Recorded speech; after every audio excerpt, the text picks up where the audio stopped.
Bonjour, mon nom est Charlotte Rouleau. Nous sommes présentement dans la paroisse de Saint-Léon-le-Grand de Launay avec notre curé, le Père Xavier, pour une réflexion de la parole de Dieu du 22 mars.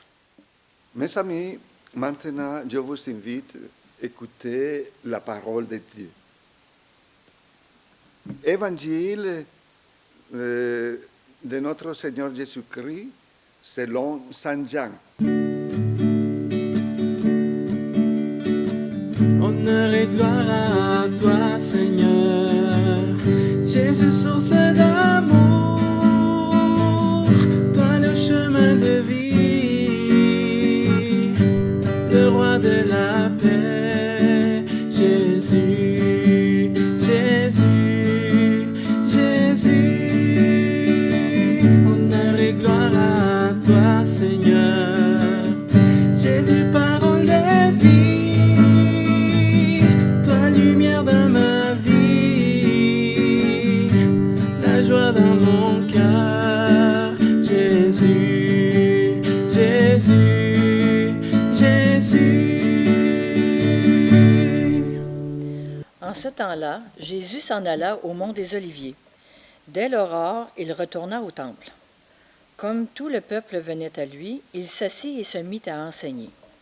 Les scribes et les pharisiens lui amènent une femme qu'on avait surprise en situation d'adultère. Ils la mettent au milieu et disent à Jésus, « Maître, cette femme a été surprise en flagrant délit d'adultère.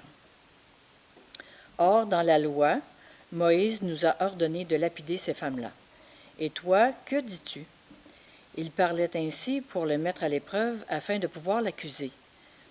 Mais Jésus s'était baissé et du doigt, il écrivait sur la terre. Comme on persistait à l'interroger, il se redressa et leur dit, « Celui d'entre vous qui est sans péché, qu'il soit le premier à lui jeter une pierre. » Il se baissa de nouveau et il écrivait sur la terre. Eux, après avoir entendu cela, s'en allaient un par un, en commençant par les plus âgés. Jésus resta seul avec la femme toujours là au milieu.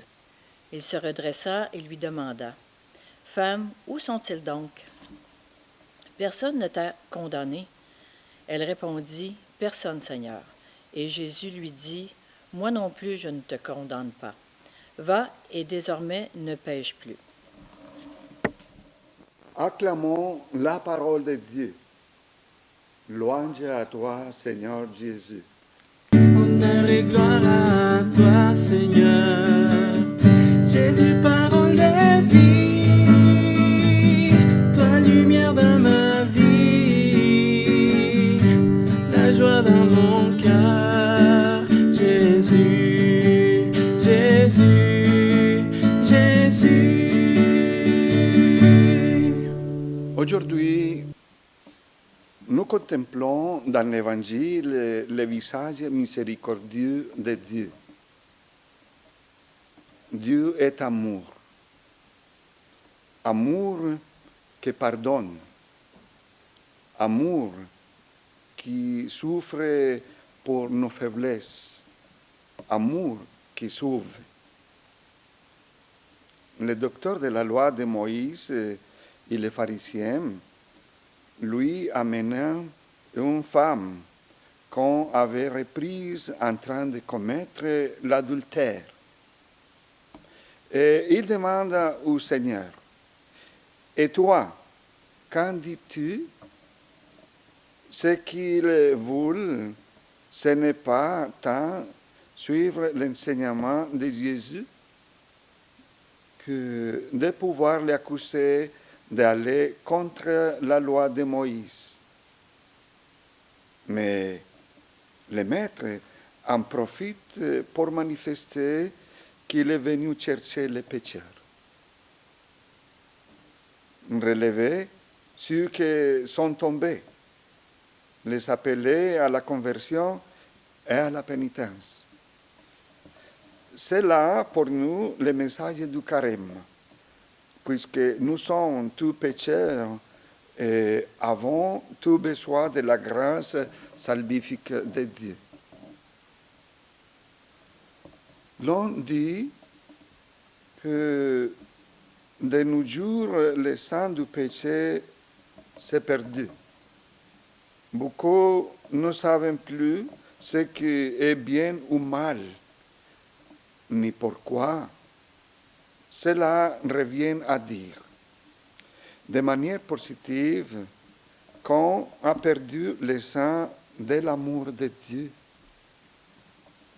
De l'amour de Dieu pour nous et de notre part, de la correspondance que cet amour requiert.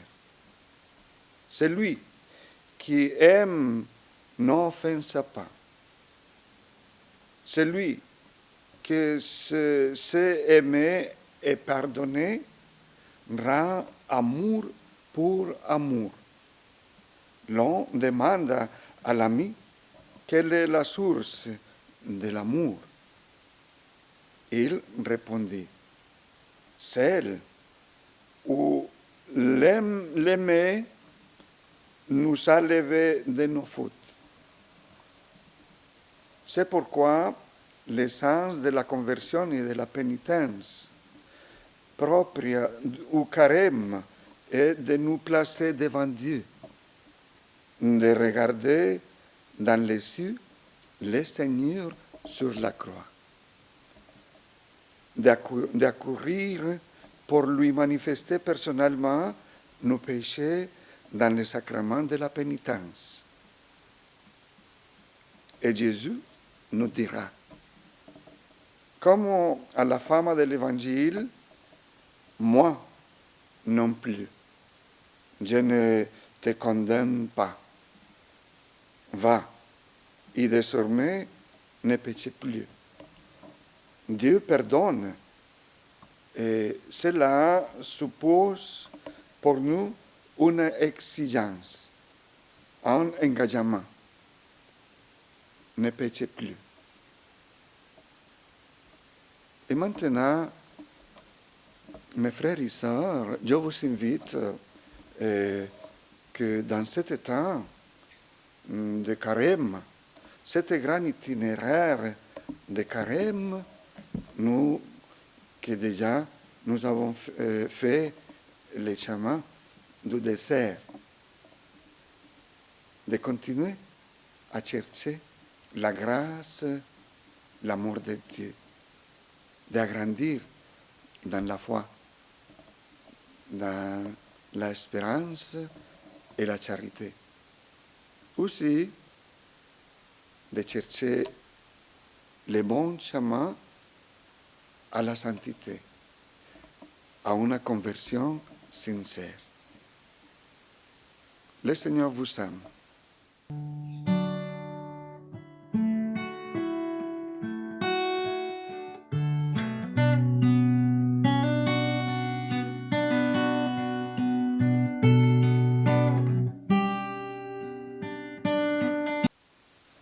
Prière à Saint Joseph. Je vous salue, Joseph, vous que la grâce divine a comblé. Le Sauveur a reposé dans vos bras et grandi sous vos yeux. Vous êtes béni entre tous les hommes, et Jésus, l'enfant divin de votre virginale épouse, est béni.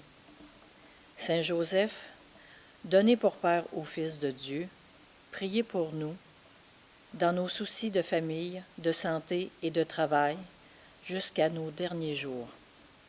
Et daignez nous secourir à l'heure de notre mort. Amen.